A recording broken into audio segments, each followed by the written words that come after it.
Hi guys, welcome to our channel. So today we'll be looking at the instructions for completing the TV application form. So we'll look at it together. I'll walk you through. So let's dive in together.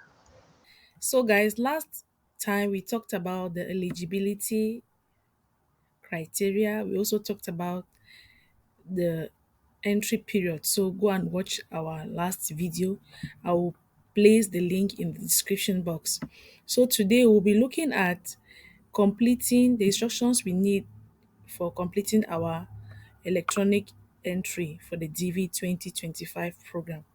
Guys, I want us to know that this entry is electronic. That's why they say electronic.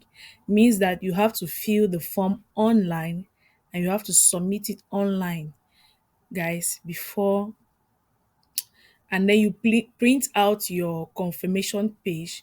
Remember to keep that page jealously. Remember to keep the confirmation number. Okay, so you will need a computer or a laptop. You also need any device that you can use to fill out the form. Even your phone, you can still do that, or your tablet. Also, you need a stable internet network. You also need a good browser. So, guys, we strongly encourage you to complete your form by yourself. I explained and reiterated that in the last video. Fill your application by yourself. So if you completed high school, you can definitely fill it by yourself. So they really discourage using visa agents and other people to help you. But if you cannot do without the visa agents or the cyber guys or any other person, make sure you sit with them so that they feel your information correctly, or a trustworthy person you can send to them and they do it for you, and you are sure that they will fill it exactly as it is on your document. Guys, the counselor office has access to your initial application form. So guys, be very careful. Just take out time to fill out yourself. So remember that after you submit it, I've said that before, keep your confirmation number and keep your confirmation page. Remember, you need an email. So guys, create an email if you don't have one. Create an email if you don't have one. So now the first thing we are going to fill on that form is our name. Remember your name, write it exactly as it is on that document, on that official document you are using. Exactly as it is. Okay. So your last name, your first name, your middle name, your last name is usually your family name. So exactly as appears on your passport or your document, that your ID, fill it the same way. The next thing you're going to fill is your gender. You're going to select if you're male or female. Then your date of birth, write the day, the month, and the year. That one you can use your birth certificate to verify exactly, because some people know that birth year, but they don't know the month, they don't know the day. So, guys, that's why I insisted in our last video that gather your documents, gather everything that you need. Okay, the city where you were born. People make a lot of errors in this place. If you are born, for example, in Bamenda, but where were you born? Some people are born in the northwest, but they were born in Batibo. Don't go and feel Bamenda. Write Batibo. If you were born in Bota Limbe, write Bota. Okay. So now, for the country where you were born, write the name of your country. That one you know now. Write the name of your country. Country of eligibility. Okay. Some people have naturalized in other countries, so you can follow the frequently asked questions and fill out that part as desired. But usually is the country of your birth. So just write it. If you're born in Cameroon, your country of birth, you put Cameroon. Number 6, you put Cameroon as well. So now for your entrance photograph, remember that this photograph must be taken within the last 6 months, guys. So go to a photo studio and ask the people there to take you the photograph with the DV dimensions. Most of them know how to do it. Okay, go and get photos of you and all your derivatives, that is your spouse and children.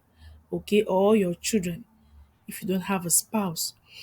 Okay, so it must meet the standard. They have their requirements that put everything. So read it through, read through, can click the link and read through. Okay, your mailing address, you can write the mailing address, fill it correctly, the country where you live. So now, if you were born in, for example, Gabon, and now you live in example France, so the country where you live today, now like this, France. So indicate France. Okay. You can also fill your number, but they say it's optional. And then I talked about your email address. You have to fill your email address. Okay. And that email address, you must be able to have access to it up to May of next year. I would say up to May of next year, and up to you have completed and come to the United States of America.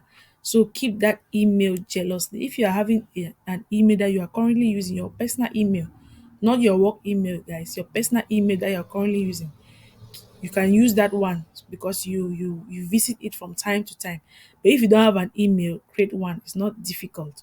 You can use either Yahoo Mail or Gmail.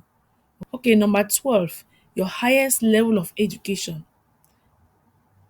as of today. As of today, what have you completed? If you have completed only your primary school only and have a certificate for that, that is what you feel. If you have completed, for example, your high school, but you did not take the final exams to have a certificate, just put some high school. If you are in a university now, if you've not completed your university program, you feel high school diploma.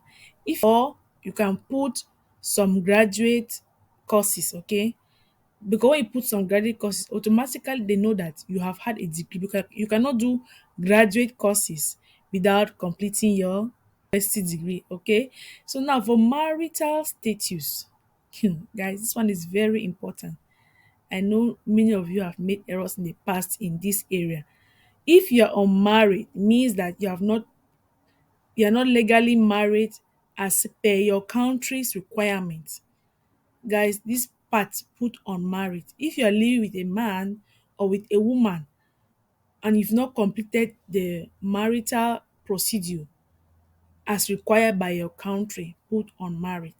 If you're married and your spouse is not a US citizen or is not a lawful permanent resident, for example, a green card holder, just put number 2. Okay, if you are married and your spouse is a US citizen or a US green card holder, you put number 3. If you're divorced, indicate. If you're widowed, indicate.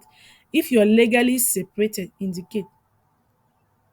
Guys, I want to make it clear that if you're married, divorced, widowed, legally separated, make sure you have certificates to prove that. Have documents to prove that, because it will be required of you if you are finally selected. Okay, so whatever you choose in this part, make sure you have, from married upward, make sure you have certificates to prove that. Okay, so now when you are, if you are married, for example, you need to enter the informations of your spouse, the date of birth, the gender, city, town of birth, country of birth, and all those things. And then also take their own photograph as well. So remember that if you don't enlist your spouse, if you are married, or you are faking marriage with someone and including them on your application, it might jeopardize eh, your application process. Even if you are selected, once you go for interview, it might really jeopardize the issuance of your visa. Okay, so guys, don't play with your life. Just take your time and feel the thing as it is. I told you that try to be as honest as possible. Try, guys. Honesty pays. Just try to be as honest. Okay, so now for the number of children that you have, you must list their names. If you have 25, list, so long as they are under 21 years old, list all their names. Okay, list all their names, whether they are living with you or not, and try as much as possible to get their photographs. Where if there, maybe you had a child with a man or with a lady and they are somewhere else, just dialogue with them and then ask them to go and take the photographs at the photo studio and send to you via WhatsApp or email. Technology has made life much easier these days, so that should not be an excuse. Okay, so now these children, you must be sure that they are natural children, children that were born by you. Okay, and you have a birth certificate to prove that they were your children. You have when you have been selected, you have photos to show that they are actually your children. You show the process you were pregnant, how you get back to them, and also how you grew it, how they were growing in your hands. So if they are adopted children, you have documents to show that. If they are stepchildren, be ready to prove all of that information. Okay. So a child who is already in the US or a legal permanent resident, I just thought that I should read this out. When you submit your DV entry, will not be required or be issued a diversity visa.